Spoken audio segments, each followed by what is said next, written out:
الا یبلو جو ہے عربی زبان میں آتا ہے آزمانا. خلق الموت والحیات لیبلوکم ایکم احسن عملا. یہی معنی ابتلا کے بھی. ابتلا یبتلی آزمانا. ابلا یبلی جو آتا ہے باب افعال سے، اس میں آتا ہے کسی کو کسی تکلیف میں ڈال کر اس کو نکھارنا، کہ اس کا جوہر نکھر جائے، اس کے اندر جو خیر ہے وہ اور چمک جائے، لوگوں کو بھی معلوم ہو جائے کہ یہ شخص اس مقام کا اہل ہے، اس کے اندر یہ صلاحیت ہے، اس میں یہ قوت موجود ہے.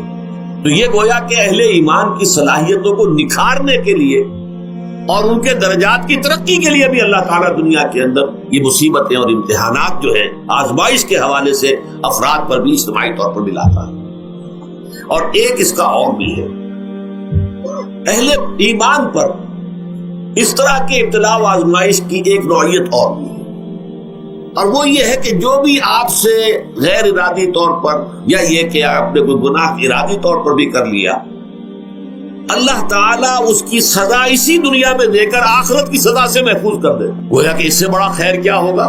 یہاں کی سزا کیا ہے؟ جھیل لی آپ نے، بخار آ گیا، ٹانگ ٹوٹ گئی، چلیے 3 مہینے آپ بستر پر پڑے رہے نا، اور کیا ہوا؟ کچھ نہیں. لیکن یہ کہ آخرت کی سزا ملتی بہت عظیم ہو.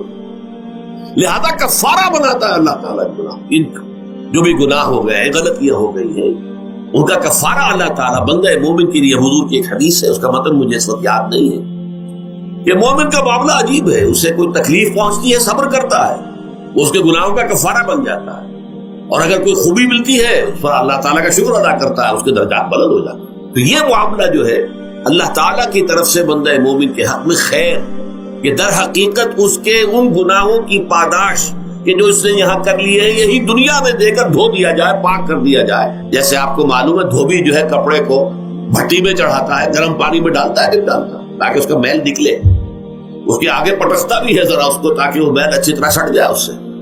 اسی طرح اگر دنیا میں ہمارے میل چھٹ جائیں، دنیا میں اگر ہمارے گناہ دھل جائیں، تو یہ بڑے نفع کا سودا ہے، بڑے نفع کا سودا ہے، بڑے نفع کا سودا ہے.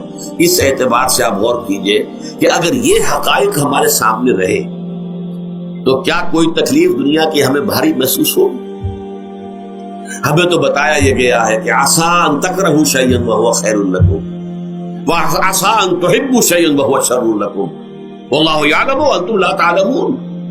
ہو سکتا ہے کہ تم کسی چیز کو ناپسند کرو، ذرا آنے کہ اسی میں تمہارے لیے خیر ہے، تمہیں نہیں پتا، اور ہو سکتا ہے تم کسی چیز کو پسند کرو، ذرا آنے کہ اس میں تمہارا شر ہے، لیکن تمہیں نہیں معلوم. اللہ یعلم وانتم لا تعلمون، اللہ جانتا ہے تم نہیں جانتے. اس حوالے سے سبردم بتو مایا خیش را خدانی حساب کم و بیش را.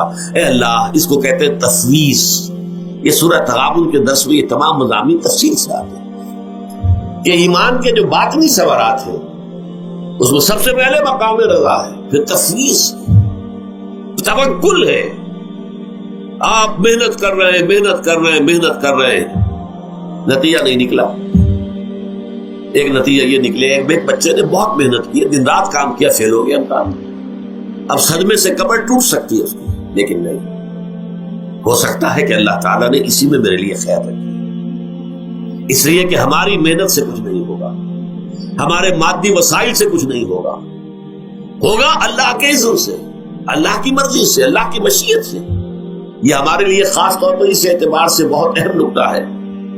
ہم سب راہ حق کے مسافر ہیں، اپنے اپنے بس پڑتے محنت کر رہے ہیں، وقت بھی صرف کر رہے ہیں، مال بھی صرف کر رہے ہیں، محنت کر رہے ہیں، مشقت کر رہے ہیں. لیکن فرض کیجئے جیسا کہ ہے، پھر واقع فرض کیا کیجئے، وہ تو واقع سامنے کی بات ہے، نتائج نکلتے نظر نہیں آ رہے، قدم نہیں بڑھ رہے، ہماری طرف لوگوں کا رجوع عام نہیں ہے. ٹھیک ہے، اس پر قطعاً بدل ہونے کی بات نہیں، یہ اللہ تعالیٰ کی مشیت میں ہوگا، جب وہ چاہے گا تب ہوگا.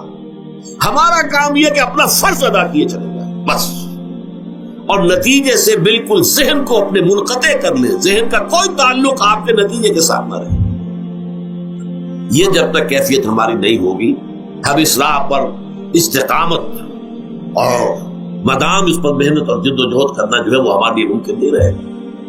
اس کے لیے میں اگر آپ کے سامنے رکھوں معاملہ کہ حضور صلی اللہ علیہ وسلم کے جو پہلے 10 برس ہیں، جب سے آپ کو آغاز ہوا ہے وحی کا،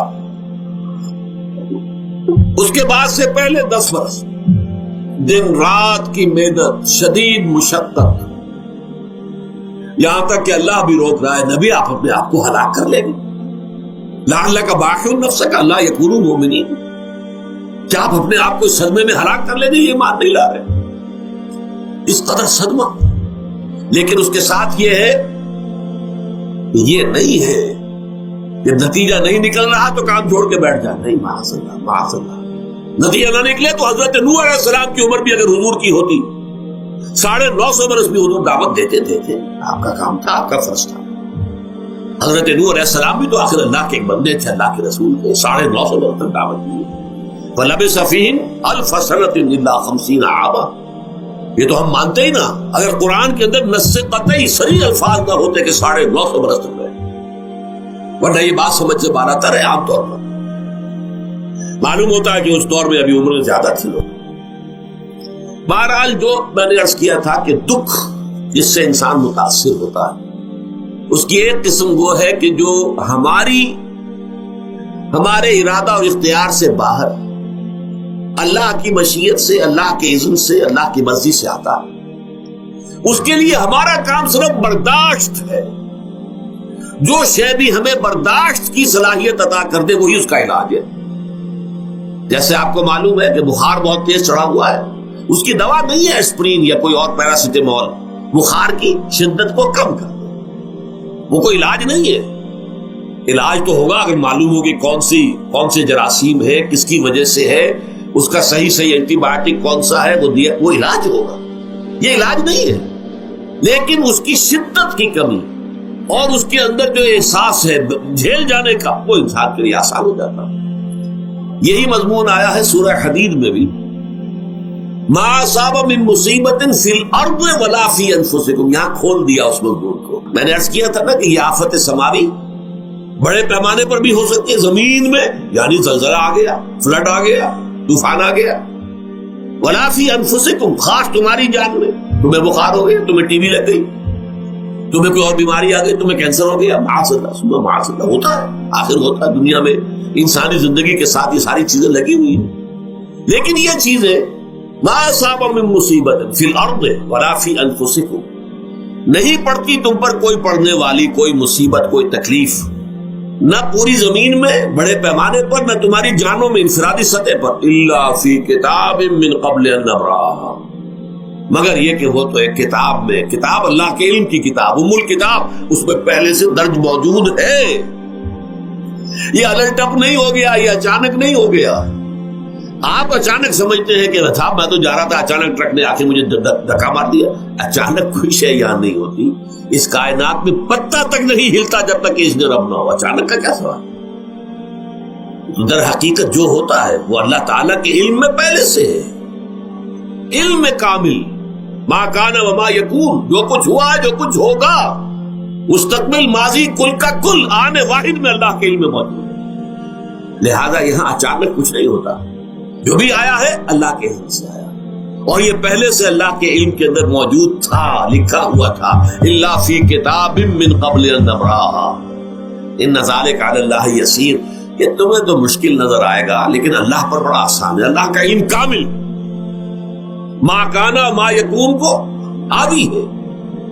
لِكَيْ لَا تَأْسَوْا عَلَىٰ مَا فَاتَكُمْ، تاکہ تم افسوس نہ کیا کرو ان چیزوں پر جو تم سے چھوٹ جائیں، جاتی رہے، چھن جائیں۔ کوئی موقع تھا ہاتھ سے نکل گیا، کوئی دولت تھی اس پر ڈاکہ پڑ گیا، کوئی اور مصیبت ہے وہ آ گئی، کوئی عزیز فوت ہو گیا، اکلوتا بیٹا تھا فوت ہو گیا، وغیرہ وغیرہ۔ ما فاتکم، فات سے ہی فوتیدگی ہے نا، جو شے بھی نکل جائے، چلی جائے، ہاتھ سے جاتی رہے، چاہے وہ کوئی آپ کا عزیز تھا جو فوت ہو گیا تو آپ کے ہاتھ سے نکل گیا، یا کوئی مال تھا جو آپ کے قبضے سے نکل گیا، ڈاکہ پڑ گیا، چوری ہو گئی، نقصان ہو گیا کاروبار میں بہت بڑا، اس پر افسوس نہ کیا کرو۔ اگر افسوس کرو گے تو اس کا مطلب کیا ہوگا کہ تمہیں اللہ پر اعتماد نہیں ہے، یا تم سمجھتے ہو کہ اللہ کے سوا بھی کوئی ہے جو یہ کام کر سکتا۔